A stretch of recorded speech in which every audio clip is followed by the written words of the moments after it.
Après un voyage de 7 ans et plus de 3 milliards de kilomètres parcourus, la sonde Cassini-Huygens entre dans l'orbite de Saturne.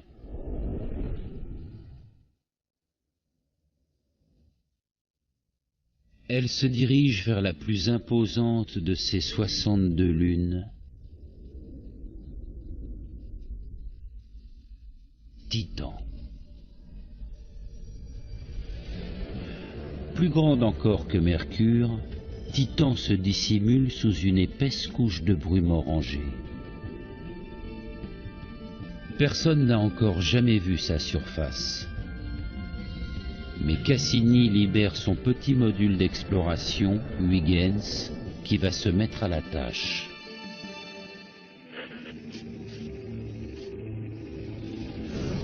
Cette mission va bousculer les conceptions admises jusqu'ici sur l'existence de la vie extraterrestre.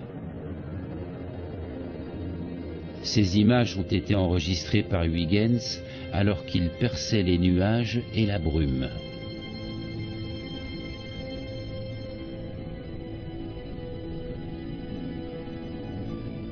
Titan est couvert de vallées et de montagnes. Son paysage rappelle curieusement celui de la Terre.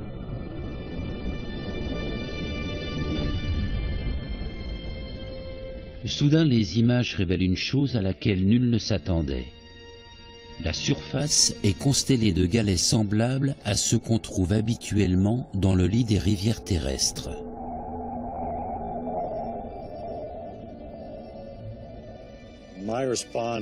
Je n'en revenais pas. La surface présentait l'aspect d'un désert. Et pourtant, les données fournies par le module indiquaient que le sol était humide.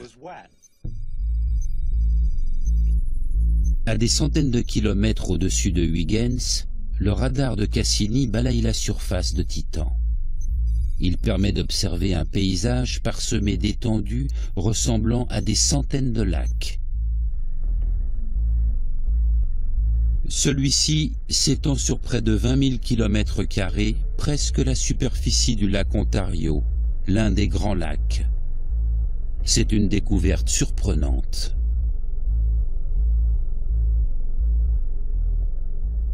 C'est la seule planète autre que la Terre présentant un liquide en surface. Mais quelle est la nature de ce liquide ?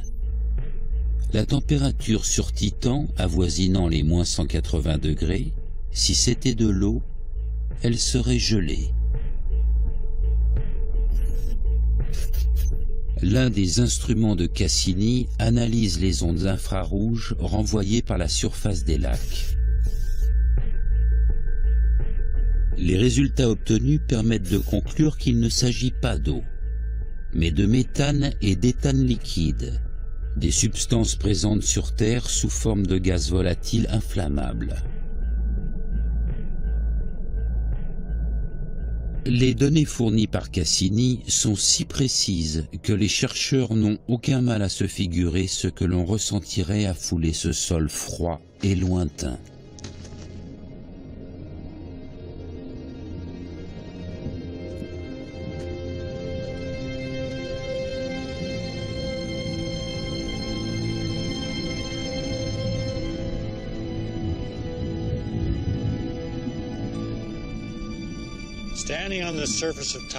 Imaginez-vous, depuis la surface de Titan, Saturne qui se découpe dans le ciel, énorme et immobile comme une porte vers une autre dimension.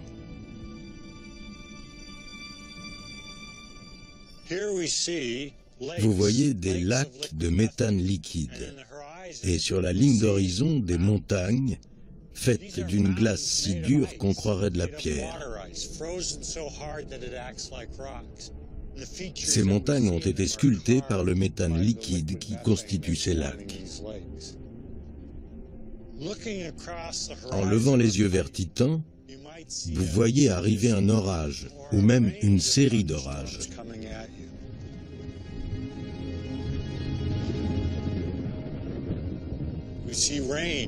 La pluie qui se met à tomber n'a rien de commun avec celle que nous connaissons sur Terre, car il s'agit de méthane et non d'eau, Elle tombe beaucoup plus lentement à cause de la gravité et les gouttes sont plus grosses.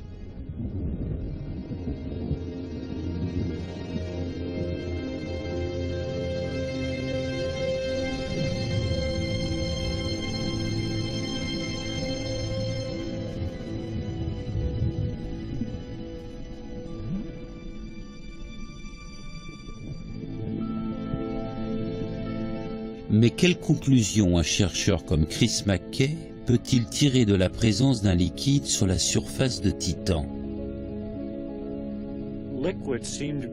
L'élément liquide jouant un rôle crucial dans l'apparition de la vie, il y a peut-être des petits organismes dans ce méthane liquide qui s'accommoderaient des basses températures. Rien ne dit pour l'instant que des organismes vivants de type microbien vivent dans ces lacs. Mais si cela venait à être prouvé, il y aurait là de quoi changer fondamentalement les conceptions sur la vie extraterrestre.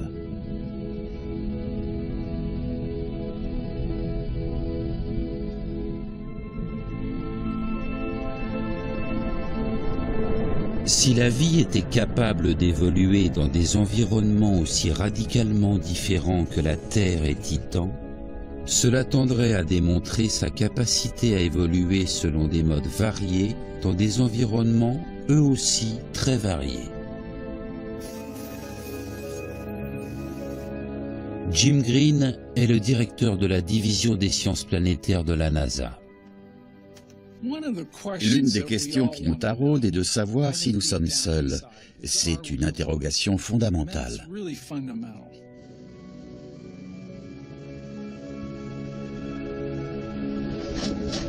Le monde entier s'emploie à déterminer si les conditions d'émergence de la vie se retrouvent ailleurs que sur Terre. Et Jim Green est en première ligne.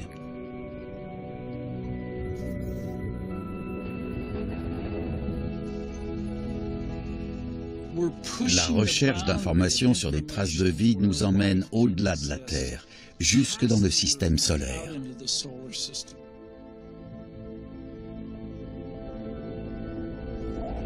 Alors, où serait-on susceptible de rencontrer la vie dans notre système solaire?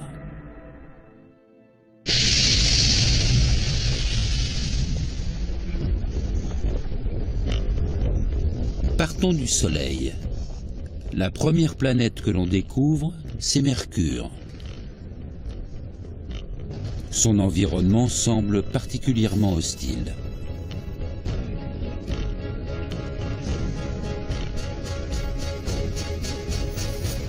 En mars 2011, la sonde Messenger, lancée par la NASA, est le premier engin spatial à se placer sur l'orbite de cette petite sphère de roche et d'acier.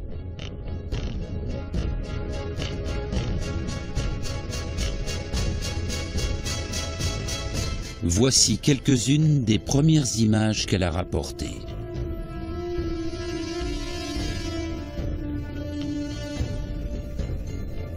Mercure étant 3 fois plus proche du Soleil que la Terre, sa face exposée à l'astre lumineux atteint des températures de 427 degrés.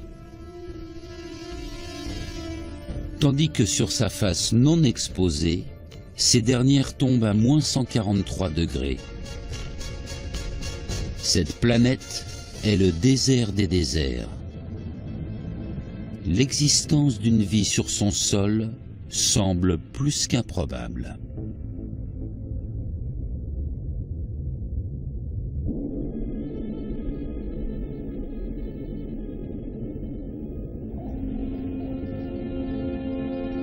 La plus proche voisine de Mercure, Vénus, est presque aussi hostile. Elle a beau être 2 fois plus éloignée du Soleil, elle affiche jusqu'à 471 degrés.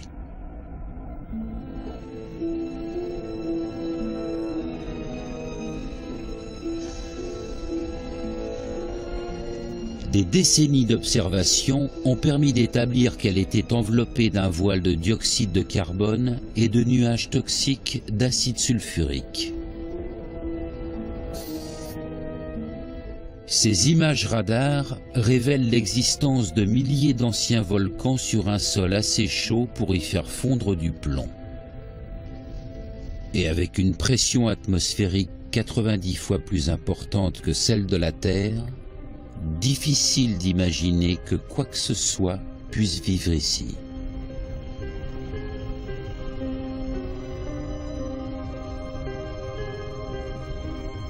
Pourtant, des analyses de la composition chimique de l'atmosphère permettent de penser que de l'eau a coulé un jour à la surface de Vénus. Si une forme de vie a existé ici, cela reste à prouver.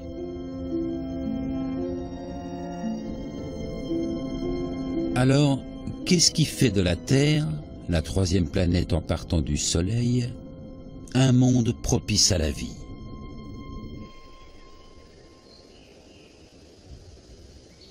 La réponse, c'est un trio d'ingrédients clés.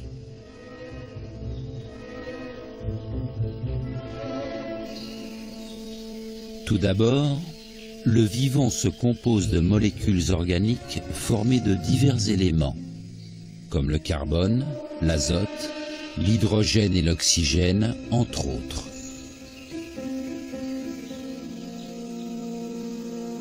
Bien que ces molécules organiques ne soient pas elles-mêmes vivantes, elles sont les éléments constitutifs de tout organisme vivant.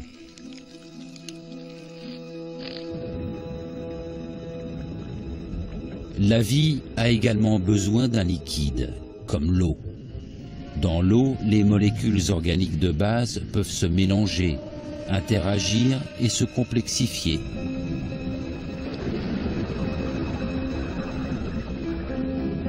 Le dernier ingrédient, c'est une source d'énergie, comme le soleil, dont la fonction est de permettre les réactions chimiques qui poussent la vie à évoluer du plus petit microbe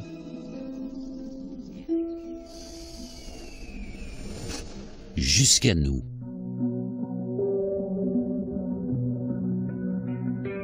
Le jour où ces trois ingrédients se sont trouvés en présence, il y a plusieurs milliards d'années, la vie a réussi à s'implanter, et elle se maintient depuis lors jusque dans les environnements les moins accueillants, comme ici.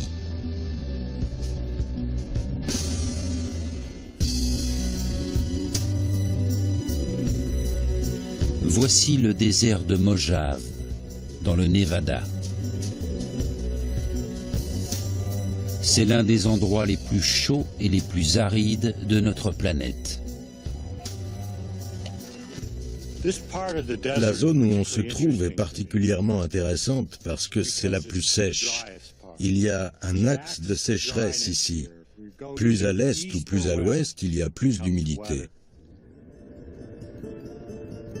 Cela peut paraître surprenant, mais même ici où il ne tombe que 30 cm de pluie par an, les trois ingrédients nécessaires à la vie sont présents.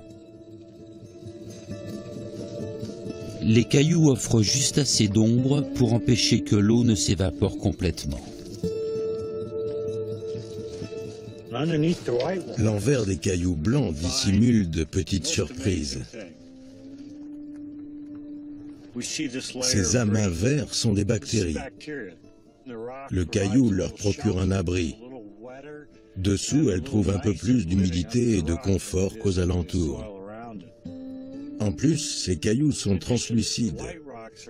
On le constate si on les tient face au soleil. La lumière les traverse. Ces organismes effectuent leur photosynthèse au cœur d'un désert où rien d'autre ne pousse, en investissant un genre de mini-serre.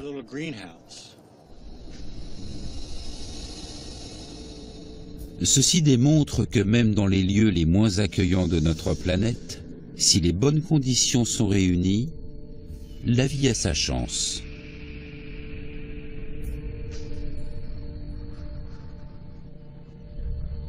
Pour les chercheurs comme Chris McKay, la question est de savoir si la Terre est la seule planète à proposer les conditions nécessaires à la vie.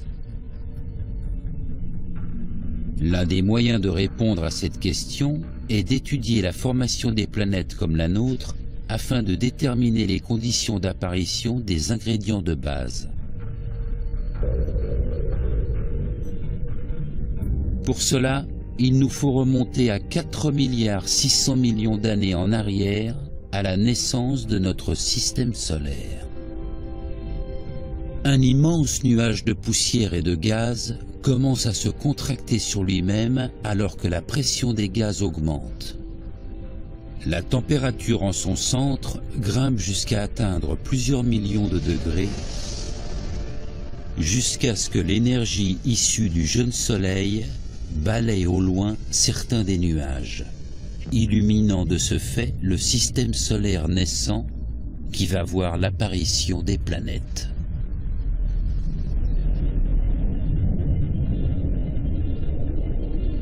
Mais cela a toujours été un grand mystère. Comment ce nuage de poussière tourbillonnant est-il devenu ces imposantes planètes que nous connaissons? Comment des particules microscopiques atteignent-elles la taille de balles de golf? Comment évoluent-elles en sphères de 10 mètres de diamètre jusqu'à former des embryons de planètes? De nombreuses étapes nous échappent encore. Selon de nombreux chercheurs, nous pourrions en apprendre davantage grâce aux astéroïdes. Car ce sont les plus anciennes roches du système solaire, les débris du tumulte de sa naissance.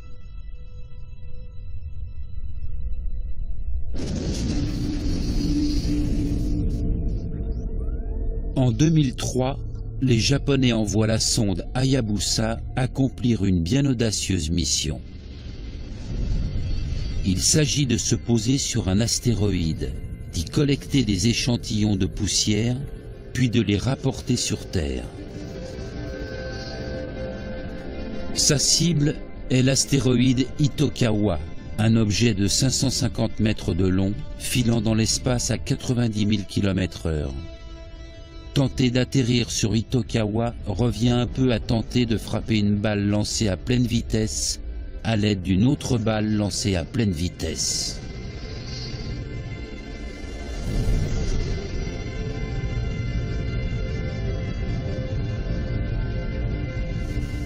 En japonais, Hayabusa signifie faucon, car tel un faucon, la sonde devait fondre sur sa cible, saisir un échantillon et repartir immédiatement.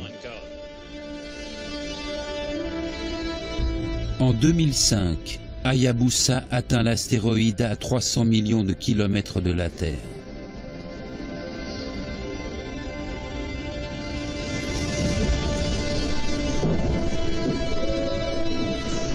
Il n'y reste que le temps de collecter son échantillon.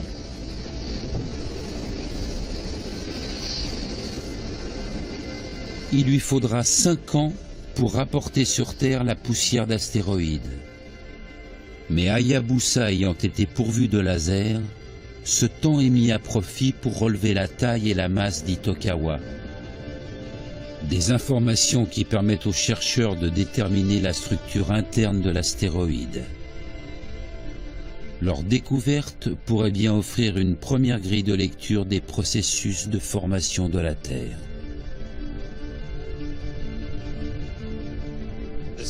On n'est pas en présence d'un bloc homogène. Il est constitué de différents amas rocheux allant de la taille d'une maison à celle d'un grain de poussière.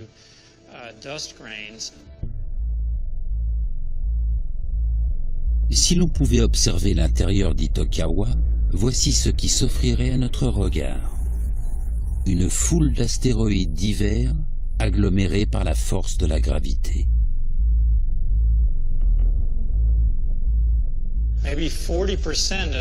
Il est constitué de vide à environ 40%. On pourrait probablement plonger une main dans le corps de cet astéroïde. Serait-ce la première étape de la formation des planètes telluriques comme la Terre? Les astéroïdes ne sont pas que des blocs de roches, ils sont des éléments constitutifs des planètes.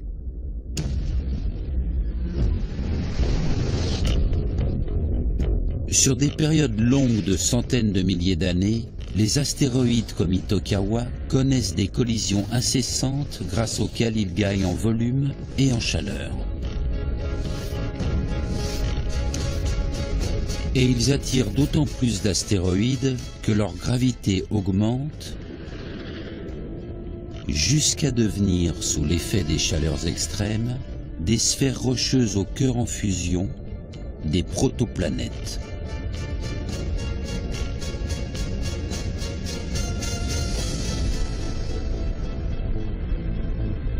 Des simulations effectuées sur un ordinateur montrent que 10 millions d'années après la naissance du système solaire, une centaine de protoplanètes de taille variée, allant de celle de la Lune à celle de Mars, étaient en orbite autour du Soleil. Alors pourquoi le système solaire est-il tout autre aujourd'hui ?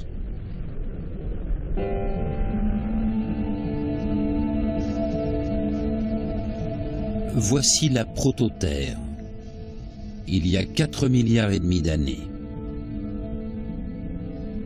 À en croire le géologue Steven Moisich, la Terre de l'époque était radicalement différente de la nôtre.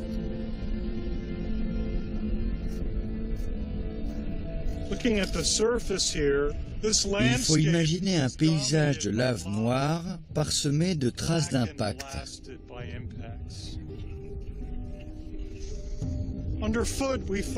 Sous vos pieds, essentiellement du basalte, le produit refroidi de la roche en fusion.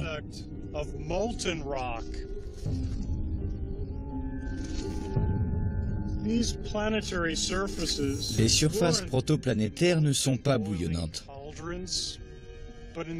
À ce stade de leur histoire, le sol est généralement solide et froid. L'atmosphère est saturée de dioxyde de carbone et teintée d'acide sulfurique, produit de l'activité volcanique intense. La Terre embryonnaire devait avoir une atmosphère plus dense que la nôtre. Sous son ciel jaune et rouge, nous n'aurions pas pu respirer. Comment ce monde irrespirable et inhospitalier a-t-il pu devenir la Terre que nous connaissons aujourd'hui? Paradoxalement, c'est un événement cataclysmique qui va permettre la création d'un environnement propice à la vie.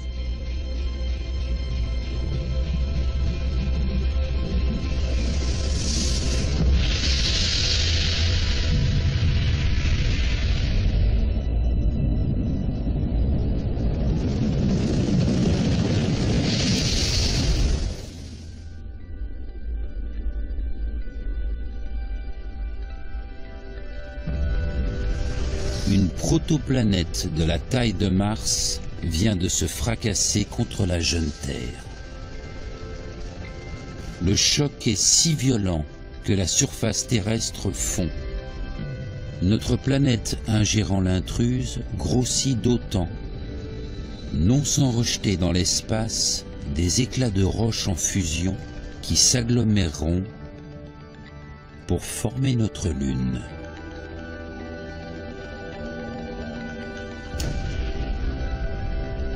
La Terre n'est pas la seule planète à avoir été transformée par un gigantesque impact.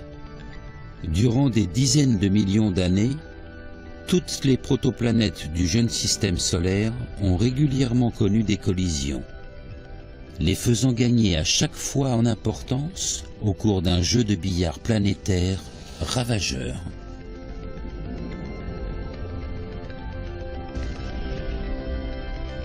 C'est le processus qui a engendré les 4 planètes telluriques du système solaire actuel.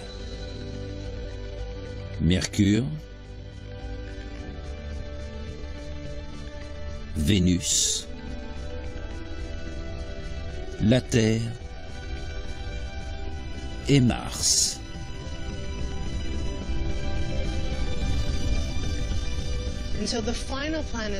Les planètes qui existent aujourd'hui sont les gagnantes de la grande compétition.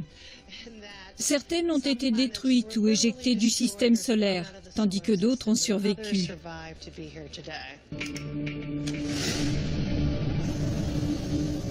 Sarah Stewart est planétologue. Elle tente de découvrir comment ces impacts ont pu créer un monde habitable. Un système solaire doit offrir un lot magique de conditions pour qu'émerge une planète comme la Terre. Retracer les phénomènes qui se produisent quand une planète de la taille de Mars heurte la Terre n'est pas une mince affaire. Il faut pouvoir générer des chocs à des vitesses vertigineuses.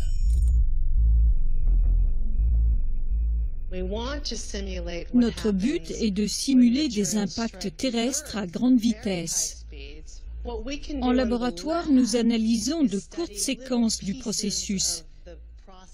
Et les résultats de ces nombreuses expériences alimentent un modèle informatique destiné à recréer l'événement dans son entier.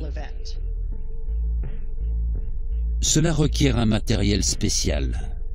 Un canon de 6 mètres de long, utilisant une charge explosive pour lancer des projectiles à près de 1000 km/h.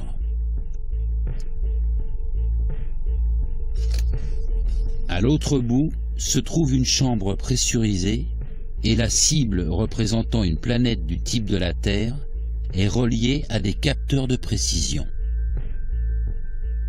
On utilise ce canon de 40 mm pour bombarder de la roche ou de la glace avec des projectiles de 100 grammes. Et on observe ce qui se passe quand l'onde de choc traverse le matériau. Le canon est paré pour l'action.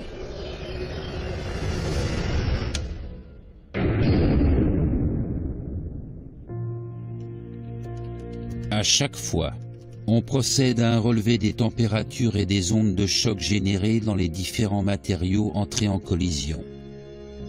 Les résultats viennent enrichir les modèles informatiques illustrant les phases finales de la formation des planètes.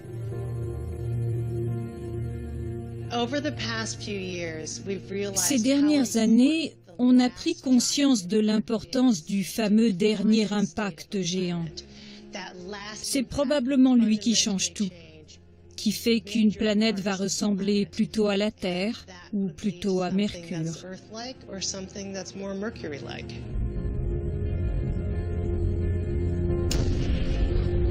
Les travaux de Sarah, bien que non encore aboutis, tendraient à prouver que les impacts géants jouent un rôle dans l'apparition de l'eau à la surface d'une planète. À en croire ces relevés, les collisions ont pu être violentes au point de chauffer la roche jusqu'à 1480 degrés, une température susceptible de libérer sous forme de vapeur des eaux prisonnières très loin sous la surface. Pour Sarah, il est possible que cela se soit bel et bien produit lors de l'ultime collision catastrophique de la Terre. Après les tourments du feu, à la faveur d'une phase de refroidissement s'étendant sur des millions d'années, cette vapeur se serait condensée puis serait tombée sous forme de pluie, couvrant la surface de mer et d'océan.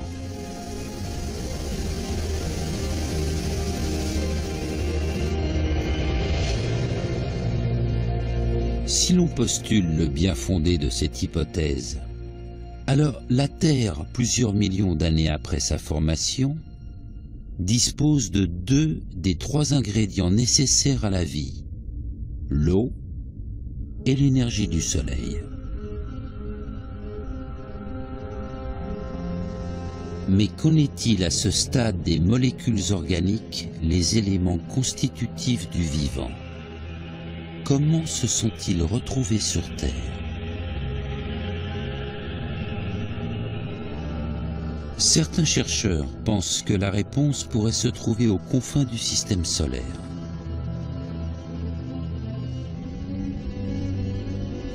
Au-delà de Jupiter, Saturne, Uranus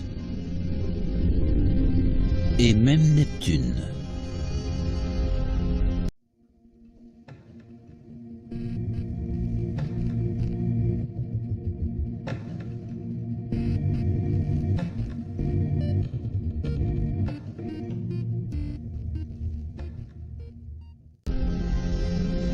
Ici, à plus de 5 milliards de kilomètres du Soleil, s'étend un vaste disque de comètes et de débris qu'on appelle la ceinture de Kuiper. À l'instar des astéroïdes, les comètes sont des vestiges des premiers temps du système solaire. Elles sont composées de roches, mais aussi de glace, une glace qui ne gèle qu'à cette distance du Soleil.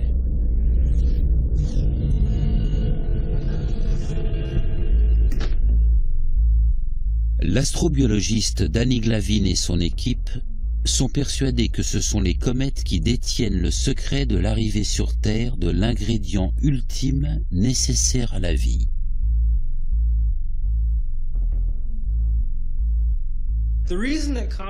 Les comètes sont un objet d'étude fascinant parce qu'elles ouvrent une fenêtre sur le passé.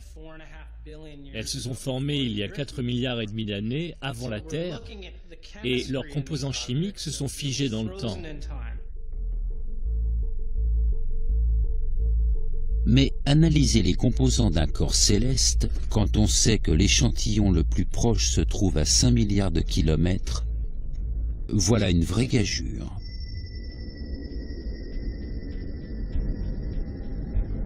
Fort heureusement, les comètes glacées s'aventurent parfois près de la Terre.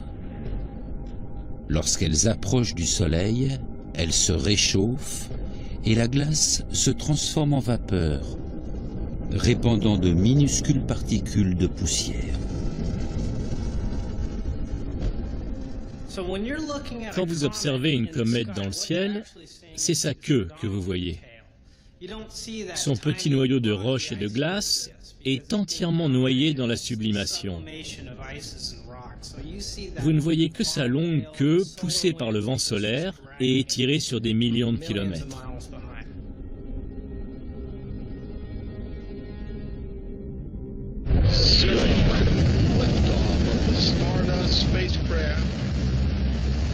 Une fusée Delta II est propulsée dans l'espace. À son bord, la sonde Stardust.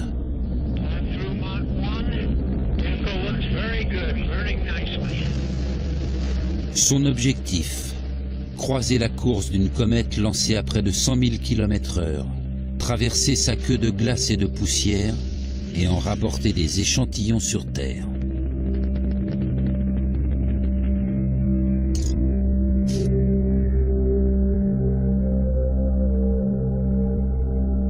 À 390 millions de kilomètres de la Terre, Stardust s'approche de la comète Wild 2. Fonçant vers son cœur, elle recueille ces images de son noyau solide et glacé.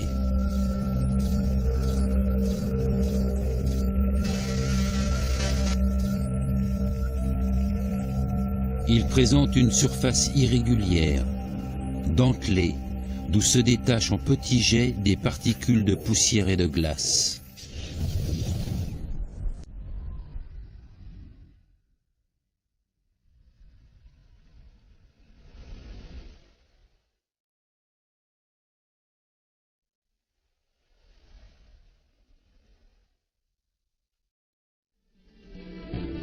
L'astronome John Spencer est spécialiste des objets extérieurs au système solaire. La surface des comètes est très accidentée. Vous avez des pics sauvages hauts de plusieurs centaines de mètres, des précipices, des couches de sol qui semblent avoir été littéralement déchirées.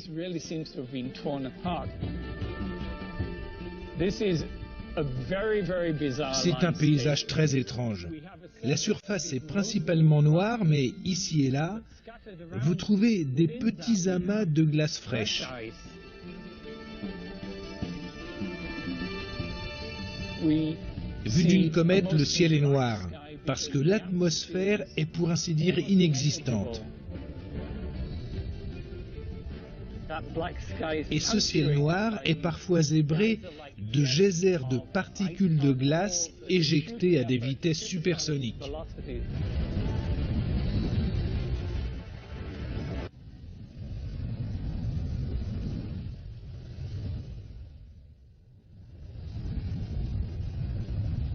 Ces geysers glacés mitraille Stardust.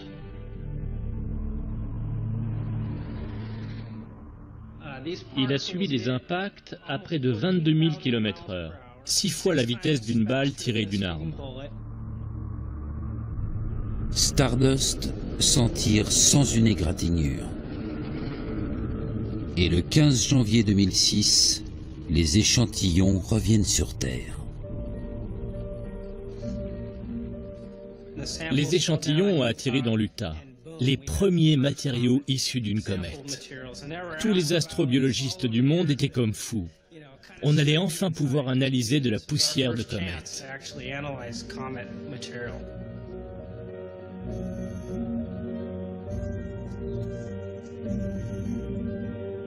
La capsule renferme plus d'1 millier de grains de poussière.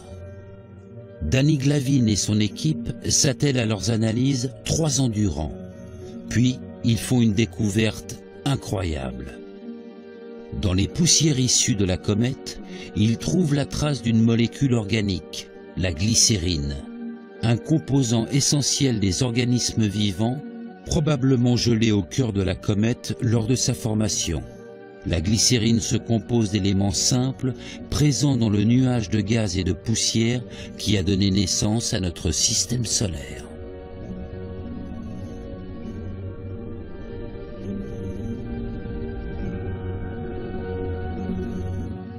La glycérine est un acide aminé. C'est l'un des éléments constitutifs du vivant. Les acides aminés sont indispensables à la vie. Ils forment les protéines et les enzymes et jouent le rôle de catalyseur des réactions organiques. Sans eux, on n'existerait pas. Tous les êtres vivants sur la Terre, depuis ces bactéries jusqu'à nous, ont besoin des acides aminés. La glycérine a ceci de particulier qu'elle est le plus commun des 20 acides aminés nécessaires à la fabrication des protéines, l'un des principaux matériaux du vivant. Cette découverte indique que les comètes pourraient bien être la source des matériaux organiques nécessaires à l'éclosion de la vie sur Terre. On a prouvé que les comètes pourraient avoir fourni les ingrédients de la vie terrestre.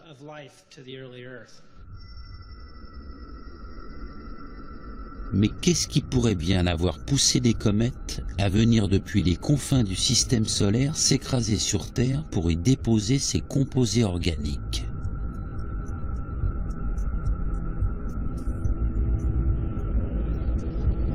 La réponse à cette question se trouve peut-être dans la ceinture de Kuiper, cet anneau de corps céleste en orbite autour du Soleil, aux frontières de notre système solaire.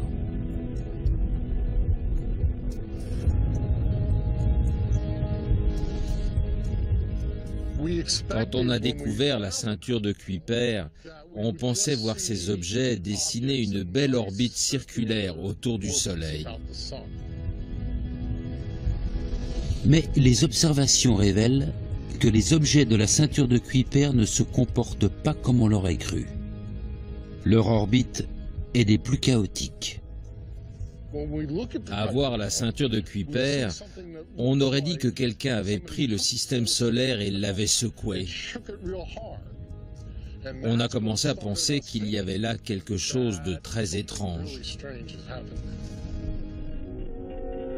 Al Levison a une théorie. Pour lui, cette pagaille a probablement quelque chose à voir avec les 2 plus grosses planètes du système solaire.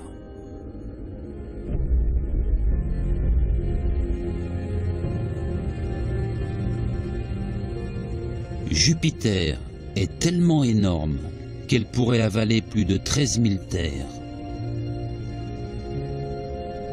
Saturne, quant à elle, avec ses immenses anneaux de glace, équivaut à 95 fois la masse terrestre. Et quand la taille est gigantesque, la force gravitationnelle l'est aussi.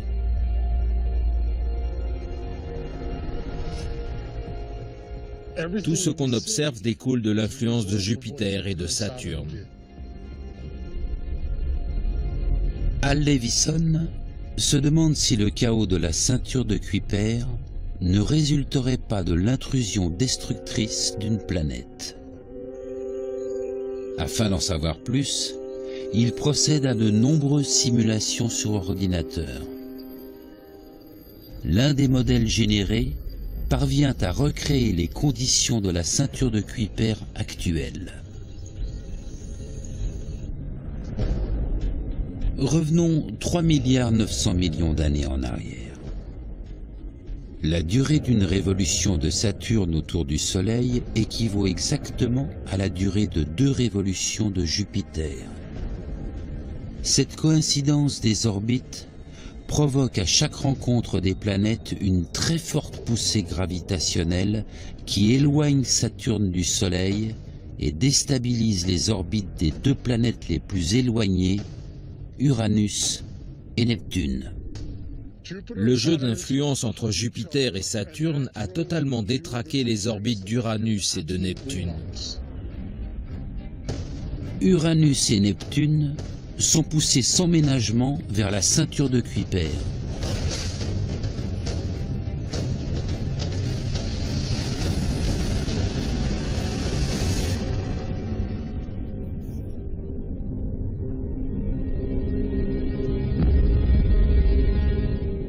Victimes de cette invasion planétaire, nombre de comètes, parfois longues d'1 kilomètre seulement, parfois grosses comme Pluton, sont éjectées de leur orbite. Le disque a explosé. C'était une vraie partie de bowling. Tout s'est retrouvé éparpillé. Résultat, 100 millions d'années durant, les comètes projetées en direction du système solaire par Uranus et Neptune vont heurter violemment tout objet se trouvant sur leur passage. On appelle cette période le grand bombardement tardif.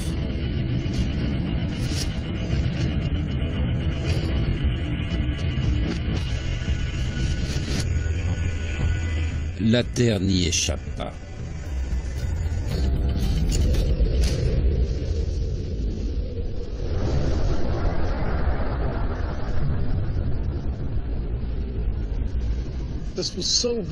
C'était si violent que chaque centimètre carré de la Terre a dû être frappé par une comète.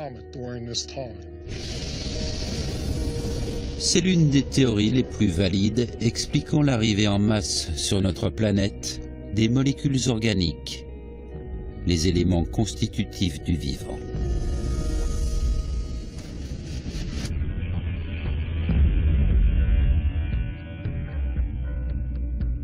Certaines traces susceptibles d'étayer la théorie du grand bombardement tardif sont visibles à la surface d'autres planètes et lunes du système solaire, les cratères d'impact.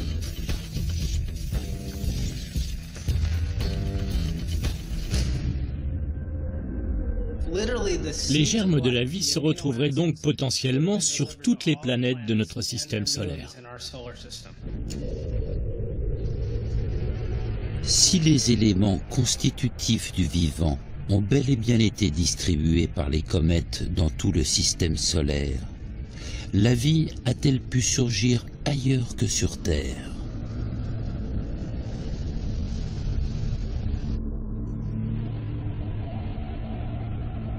Il est très peu probable qu'il existe des organismes vivants sur Vénus ou Mercure aujourd'hui, puisque les sondes spatiales n'y ont trouvé aucune trace de cet autre ingrédient nécessaire à la vie, l'eau sous forme liquide.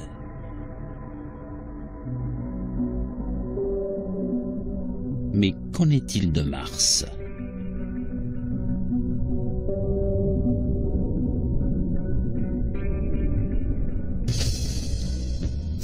À ce jour, on n'y a encore découvert aucun composé organique, ce qui n'empêche pas les spécialistes d'y chercher les traces des autres conditions nécessaires à la vie. Parmi les nombreuses missions envoyées sur Mars, presque toutes permettent de conclure que l'eau a jadis coulé sur son sol. Sur ces images prises par des satellites en orbite autour de Mars, on voit nettement se découper d'immenses canyons excavés par des flots torrentiels et des vallées formées au gré de rivières impétueuses. Malheureusement, Tout indique que cette eau a disparu il y a des milliards d'années, lorsque Mars s'est refroidi et qu'elle a perdu son atmosphère.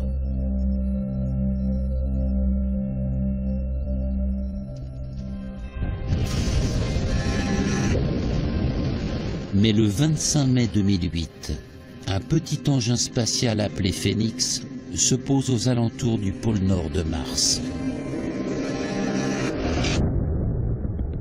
Creusant une tranchée peu profonde, il met au jour un matériau blanc qui se vaporise au bout de quelques jours. Les analyses révèlent qu'il s'agit d'eau gelée. On le pose à 68 degrés nord et voilà qu'à quelques centimètres sous la surface, on trouve de la glace. Les satellites analysent les ondes radar renvoyées par les deux calottes polaires.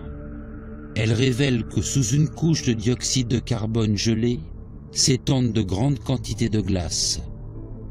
Si cette glace fondait, elle recouvrirait la planète d'un océan de plus de 25 mètres de fond.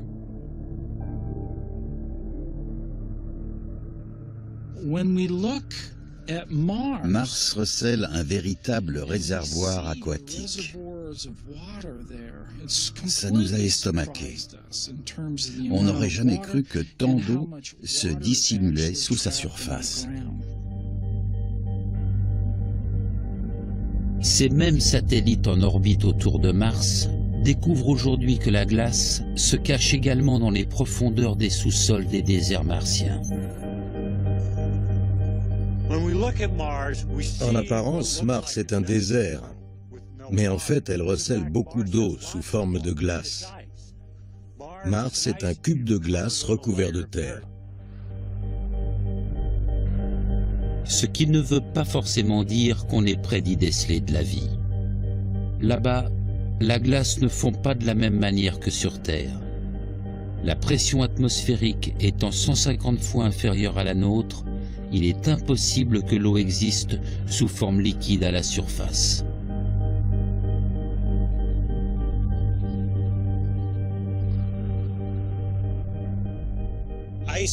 Sur Mars, la glace se comporte comme la glace carbonique sur Terre, c'est-à-dire qu'elle passe directement de l'état solide à l'état gazeux, sans passer par la phase liquide.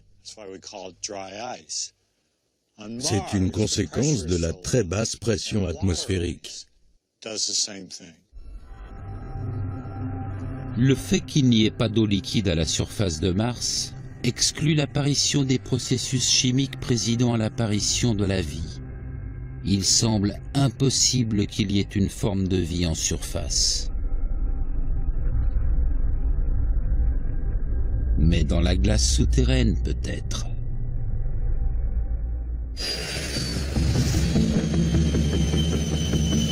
Un groupe de chercheurs rassemblés dans l'un des lieux les plus froids de la Terre entend essayer de répondre à cette question. Nous sommes dans les vallées sèches de l'Antarctique, l'un des déserts les plus rudes au monde.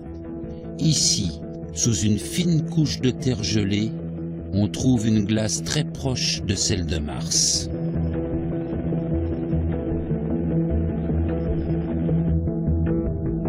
Si la vie s'est développée ici, peut-on envisager qu'elle se soit développée sur Mars? On a transposé Mars en Antarctique.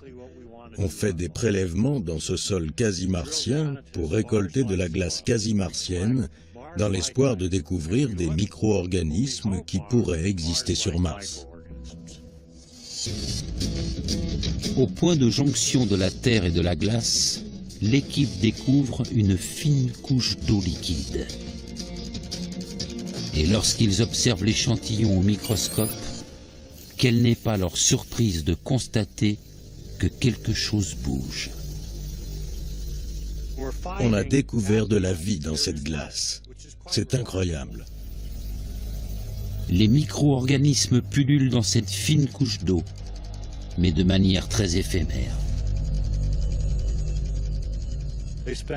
Ils sont la plupart du temps gelés et ne se réveillent que quelques semaines au temps chaud.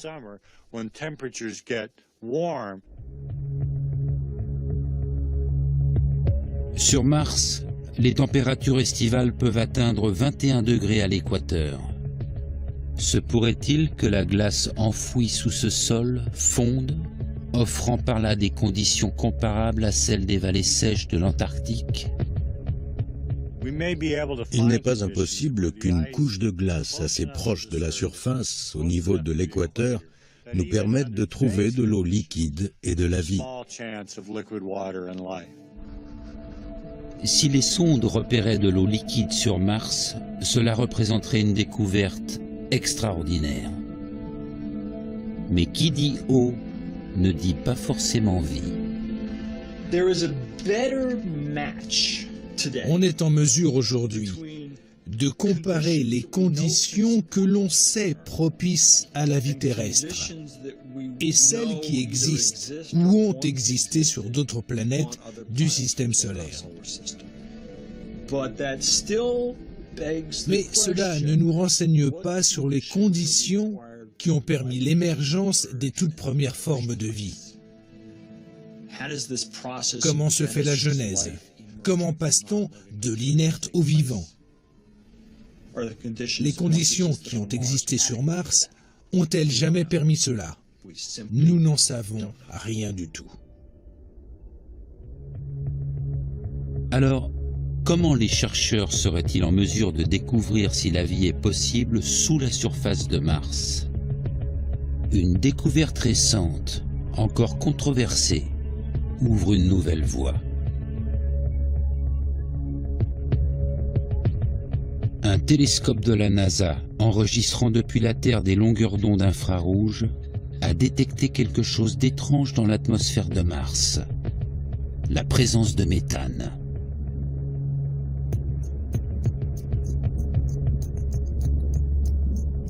C'est une découverte déconcertante. En effet, une faible part du méthane terrien est issue d'activités géologiques comme celle des volcans de boue. Cependant, nous devons la grande majorité de sa production à des micro-organismes dont il est le déchet. Le méthane est un filon intéressant parce qu'il peut être issu du vivant. Il pourrait constituer une preuve de la présence d'organismes vivants. La présence de méthane est l'une des très grandes découvertes de ces dernières années. D'après de nouvelles données recueillies depuis l'observatoire Keck, certaines zones de Mars rejetteraient des milliers de tonnes de méthane chaque année.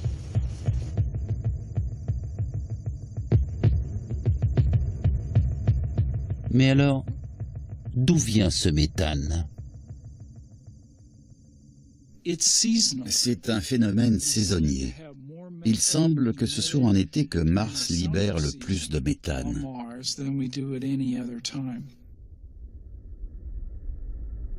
Les données sont encore insuffisantes, elles ne renseignent pas les chercheurs sur la provenance du méthane. Cependant, quelle qu'en soit la source, il est tentant de considérer cette découverte comme un tournant dans l'étude de Mars. Le méthane peut être d'origine biologique, ce qui serait fantastique, et il peut être d'origine géologique, ce qui serait également formidable parce que ça indiquerait que Mars est une planète active.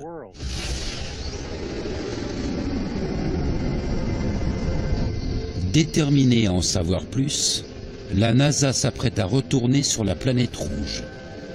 Cette fois, l'une de ses missions principales sera de rechercher des molécules organiques, les éléments constitutifs du vivant. Si on pouvait découvrir des molécules organiques sur Mars, des molécules martiennes qu'on n'aurait pas apportées nous-mêmes, ce serait extraordinaire. Cette éventualité signifierait que les 3 ingrédients vitaux sont disponibles. On On serait alors en droit d'envisager la possibilité d'une implantation de la vie. Il est humain de souhaiter ne pas être seul dans l'univers. Mais il est également primordial en science de garder l'esprit ouvert. L'instrument que la NASA lance à la recherche de ces molécules est un rover de la taille d'une petite voiture nommée Curiosity.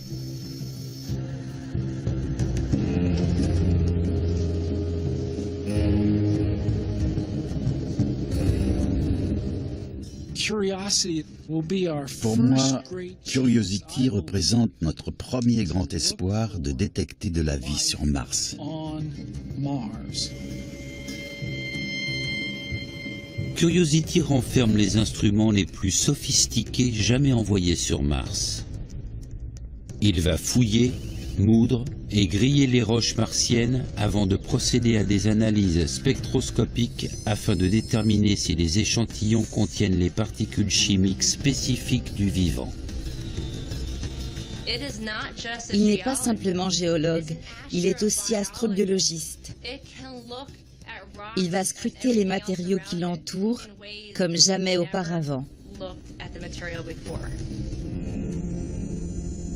Mais même avec un panel d'instruments ultra pointus, trouver des molécules organiques ne sera pas chose facile. Ça va être compliqué, parce qu'il y a de nombreux processus susceptibles de détruire les molécules organiques. Il y a les radiations spatiales. Il y a aussi les composants oxydants de l'atmosphère martienne. Il s'agit donc de trouver des molécules organiques ayant été protégées pendant un temps de l'environnement martien.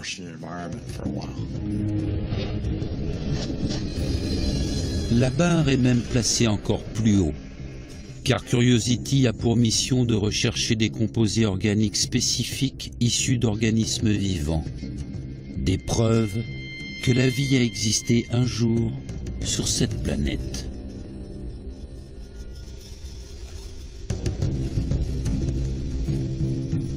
C'est précisément l'orientation des travaux de Jennifer Hagenbrod. Les molécules organiques portent la trace de leur origine, de leur histoire. Et c'est cette histoire que je veux lire dans les roches de Mars. Cette mission pourrait bien changer notre vision de Mars. D'objet inerte, il passerait à berceau de la vie. Si Curiosity rapportait une preuve que la vie a existé sur Mars, cela aurait d'immenses implications.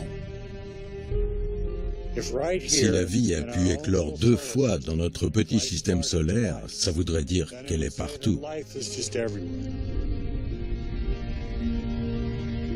Curiosity ou d'autres missions nous révéleront peut-être que la vie a existé dans des endroits comme Mars, ou même qu'elle existe encore.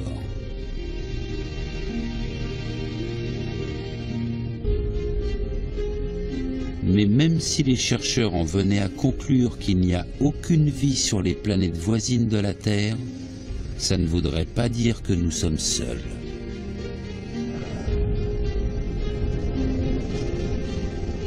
Au-delà de Mars, de nouveaux mondes attendent d'être explorés.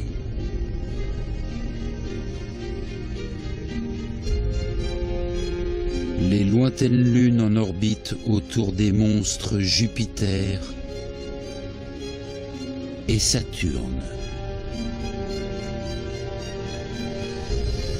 Des satellites étranges tels Titan, drapés dans son voile orange.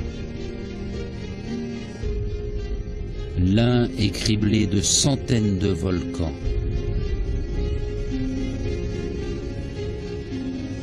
Un autre est luisant de glace et mystérieusement zébré. Et voyez cette lune minuscule, gravée de fissures profondes.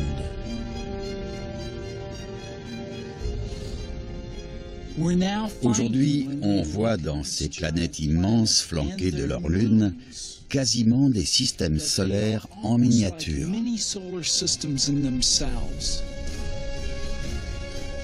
Des sondes font sur ces lunes des découvertes de nature à changer nos conceptions sur l'existence de la vie extraterrestre. Elles découvrent de nouvelles sources d'énergie.